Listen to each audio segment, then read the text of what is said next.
Y'all can keep your hormones because I'm not taking them. Mm-mm.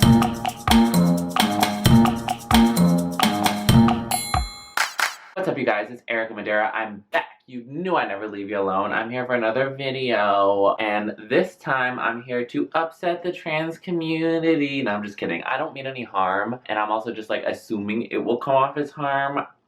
Which is like kind of like, okay, girl, well, if you think it's gonna be harmful, then don't do it. But that's just like the toxic perception that I have about the trans community, that this is gonna come off as like rude when it's not. It's supposed to be helpful. But basically, I'm not taking hormones, and you don't have to either.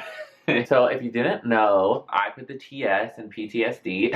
I'm transgender. I technically am, like, by terms of definition, a transgender person, but I'm not a transsexual, if that makes sense. So I'm not really medically transitioning. And I kind of wanted to make a video talking about why I'm not on hormones, why other girls that are, you know, recently transitioning don't need to be on hormones in order to be themselves. There's a lot of talk of like, oh, you don't need to be on hormones to be a woman, and then kind of like that's just what they say, but like actions speak louder than words, you know what I mean? It's always a bitch who's on hormones being like, well, you don't need them, you're perfect the way you are. Whereas like me, I'm trying to sit here and be like, I'm actually not. I've actually been living as a trans woman for, girl, I don't even know, 2008, 3 years.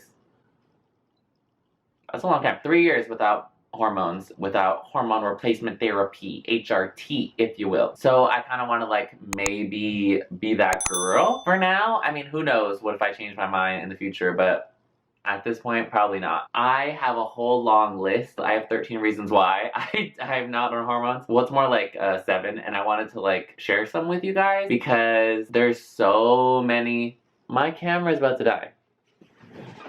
Okay, I fixed it. Yeah, so I'm just gonna list them off, talk about them. Feel free to stay tuned and learn more about whether or not it's right for you to be on hormones or not. Everyone loves to be a multiple perspective ass bitch, right? Okay, so first, I've seen so many videos. I'm sure if you're trans, you've seen a bunch too of girls on the internet talking about 2 months on HRT, 5 months on HRT, what it's done to my body, how it's saved my life. Hormones changed me forever for the best. But there's never ever been like, well, with trans women specifically, I haven't seen anybody be like, well, hormones actually have, you know, horrible side effects, and those side effects have really harmed me. Mostly I've seen biological women who have detransitioned from a trans man talk about the, harsh side effects and irreversible effects of hormone replacement therapy. But trans women usually, all I see is like, woo, I have tits now. So I'd love to just be like that girl that's like, okay, there are things about me that might not be like extremely feminine, like over exaggerating the femininity. Like there might be a lot of traits about me that are still masculine, but I still feel like Erica. I've always been Erica. I'm that bitch. And it's one thing to say that you need hormones, but like there's the Blair Whites and the Gigi Gorgeouses, and then that one girl, ContraPoints, who I think was a little bit about not transitioning medically, not getting surgeries, not doing hormones, all that stuff. And then one day completely did everything, you know what I mean? So it's like, it's one thing to say it, and there's another thing to not do it, really. It's kind of hard to hear ContraPoints be like, you don't need hormones, or Blair White being like, you don't need hormones, and then boom, they're getting full facial reconstruction surgery so that they can see themselves and others can see themselves as more of a woman. So I'm looking at it a little differently. Okay, so another one is, I live in Berkeley, so I am in a hyper woke bubble. So like this might not apply to a lot of people, but it definitely applies to me. Every time I go to the doctor for any reason, it's always a, so why aren't you on hormones? We should get you on hormones. We need to get you on hormones. Why haven't you taken them yet? You need to get started. Do you want to get started? We can get you started. It's really easy. Every single time since I've transitioned, like without fail, which is a little bit my privilege talking, because it's like, I'm sure a lot of girls would love to be asked if they could be on hormones. So I have to say again, every 3 minutes I might be having a disclaimer that, girl, I get it. I'm privileged. I'm in hyper woke Bay Area. It must be so hard for me to be asked if I want to be on hormones all the time. But it's not that it's hard. It's just that like Like, if I was a person who didn't understand that not being on hormones was actually what's best for me, then I probably would have just jumped straight into it. And then who knows? I'm so happy now within myself. Who knows? It could have totally thrown off my whole self-perception. It could have totally thrown up my mental, physical health. It could have been detrimental to everything in my transition and my life in general. But doctors around here see transgender and think, oh, hormones, take these, hurry. And that's always going to be a thing until there's more transgender doctors, I guess. I'm not really sure, but to me it's alarming. Not even to mention the suggestions from the trans girls around me. Not really the trans girls that are super close to me. The trans girls that are super close to me are like a whole different level of human. So anyways, number 3, I am a little bit scared of, well, maybe I'm a lot of bit scared of taking hormones and then my body changing in different ways, and then my face, you know,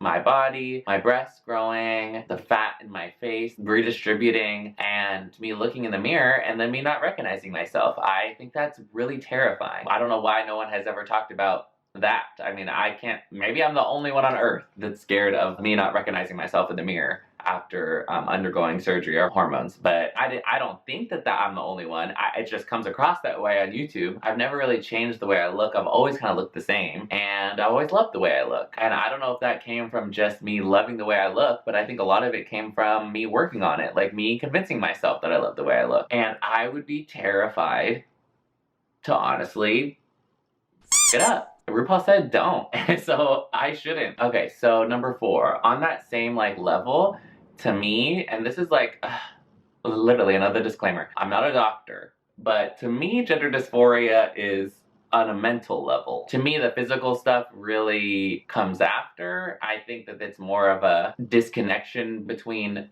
your brain and your eyes, rather than your brain and your body, if that makes sense. I don't think changing my physical attributes or changing my outside. I know hormones have the ability to change how you feel on the inside too, but I'm mostly talking about the physical changes. I think that would be really wishful thinking to think, oh, well, I have all this dysphoria. I feel uncomfortable in my own skin. Well, take this pill and I'll feel better. I just don't believe that. I've done that a lot for mental illnesses that have nothing to do with gender dysphoria, and it's never worked. It usually just makes things worse. So I'm just untrusting of popping a pill and feeling good. Usually I feel bad after I pop a pill. I like to just work on it in more meditative level through self-love and self-respect, also acknowledging what is there rather than what could be there. And I think that all comes from your brain. A lot of what's going on with my uncomfortability in my gender expression or whatever from the past was in my brain. Now, I feel so much better about it. To clear one thing up, I am medical transitioning in the sense that I'm doing laser hair removal on my face. So I don't want to get that twisted.